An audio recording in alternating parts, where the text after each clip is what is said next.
तर पंतप्रधान मोदींनी लाल किल्ल्यावरनं देशवासियांना संबोधित केलं आणि यावेळी त्यांनी विकसित भारतासाठीचा प्लॅन सांगितला।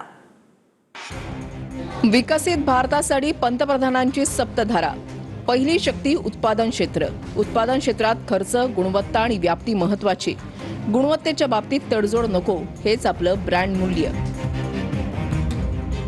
दुसरी शक्ती अन्न प्रक्रिया।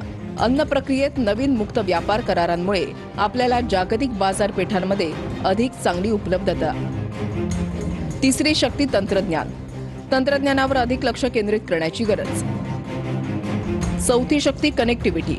देशांतर्गत आधुनिक महामार्ग, जलमार्ग, विमानतळ, लॉजिस्टिक्स हब, बंदरांच्या उभारणीसाठी काम करायचंय। पाचवी शक्ती संरक्षण क्षेत्रातील उत्पादन। संरक्षण क्षेत्रामधील उत्पादनात आपण स्वावलंबी झालं पाहिजे, जागतिक पुरवठादार बनण्याचं उद्दिष्ट ठेवलं पाहिजे। सहावी शक्ती हरित अर्थव्यवस्था। अक्षय ऊर्जा, ऊर्जा साठवणूक, हरित साठवणूक आणि उत्पादन या क्षेत्रात काम केलं पाहिजे। सातवी शक्ती सॉफ्ट पॉवर। योग, आयुर्वेद, हस्तकला, संस्कृती आणि 100हून अधिक राष्ट्रीय उद्यानांमुळे परदेशी पर्यटकांना आकर्षित करण्याची आपल्याला संधी।